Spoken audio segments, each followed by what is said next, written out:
Hi friends, മുട്ടയും എണ്ണയും ഒന്നും ചേർക്കാത്ത നല്ലൊരു ഹെൽത്തി ആയിട്ടുള്ള മയണൈസാണ് ഞാനിന്നിവിടെ തയ്യാറാക്കുന്നത്. എൻ്റെ ചാനൽ ആദ്യമായിട്ട് കാണുന്നവരുണ്ടെങ്കിൽ ലൈക്ക് ചെയ്ത് ഷെയർ ചെയ്ത് സബ്സ്ക്രൈബ് ചെയ്യുക. വീഡിയോ മുഴുവനായിട്ട് കാണാൻ ശ്രമിക്കണം കേട്ടോ. ഇഷ്ടപ്പെടുകയാണെന്നുണ്ടെങ്കിൽ നിങ്ങൾ കമൻറ്റ് ചെയ്യാൻ മറക്കരുത് കേട്ടോ. അപ്പോൾ എങ്ങനെയാണ് മയണൈസ് തയ്യാറാക്കുന്നതെന്ന് നോക്കാം. അതിനായിട്ട് ഞാനിവിടെ ഒരു കവർ പാലെടുത്തിട്ടുണ്ട്. 1/2 ലിറ്ററിൻ്റെ പാലാണ്. അതൊന്ന് തിളച്ച് വരുന്ന സമയത്ത് അതിലേക്ക് ഒരു 3/4 സ്പൂൺ വിനാഗിരി ചേർത്ത് കൊടുക്കുന്നുണ്ട്. വിനാഗിരി ചേർത്തതിന് ശേഷം 1 മിനിറ്റ് കൂടെ ഒന്ന് ചൂടായി ഒന്ന് ഇളക്കി കൊടുക്കണം കേട്ടോ. കട്ട പിടിച്ച് പോരുത്, അധികം കട്ട പിടിക്കണ്ട. എന്നിട്ട് അതിനെ ഞാനൊരു അരിപ്പയിലേക്ക് അരിച്ചൊഴിക്കുന്നുണ്ട്. ഇത് തണുത്തതിന് ശേഷം നമുക്ക് മയണൈസ് ഉണ്ടാക്കി തുടങ്ങാം. വളരെ എളുപ്പമാണ് കേട്ടോ. ഇതിൽ പിന്നെ ഇനി 1-2 ഇൻഗ്രീഡിയൻസേ ചേർക്കുന്നുള്ളൂ. അതെന്താണെന്ന് നമുക്ക് നോക്കാം.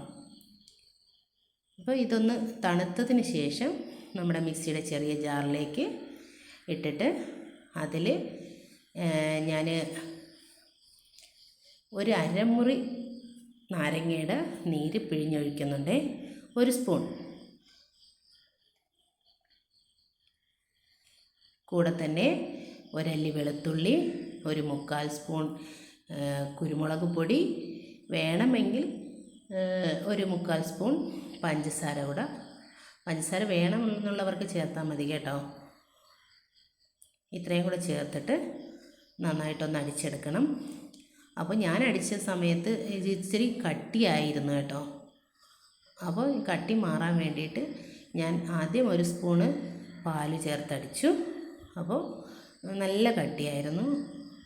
വീണ്ടും ഞാൻ 1 സ്പൂൺ പാലും കൂടെ ചേർത്ത് അടിച്ചിട്ടുണ്ട്. അപ്പോൾ നിങ്ങൾക്ക് നിങ്ങളുടെ ആ ഒരു പരുവത്തിനൊന്ന് അടിച്ചെടുത്താൽ മതി.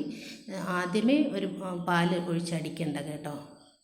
കൂടിപ്പോയാൽ അത് തീരെ ലൂസായി പോവും. അപ്പോൾ അതിന് ശേഷം ലാസ്റ്റായിട്ട് ഒരു പിഞ്ച് ഉപ്പും കൂടെ ചേർത്ത് ഒന്ന് നന്നായിട്ട് അടിച്ചെടുത്താൽ മതി. അപ്പം നല്ല ഒരു സൂപ്പർ ടേസ്റ്റായിട്ടുള്ള നമ്മുടെ മയണൈസ് ഇവിടെ തയ്യാറായിട്ടുണ്ട്. നിങ്ങൾക്ക് ഇഷ്ടപ്പെടുകയാണെന്നുണ്ടെങ്കിൽ നിങ്ങളെനിക്ക് ലൈക്കും കമൻറ്റും ഷെയറും ചെയ്യണം, സപ്പോർട്ട് ചെയ്യണം, ഉണ്ടാക്കി നോക്കണം കേട്ടോ. അപ്പം അടുത്ത വേറൊരു വീഡിയോയുമായിട്ട് നമുക്ക് വീണ്ടും കാണാം. നല്ലൊരു ദിവസം ആശംസിക്കുന്നു. Tata, bye bye.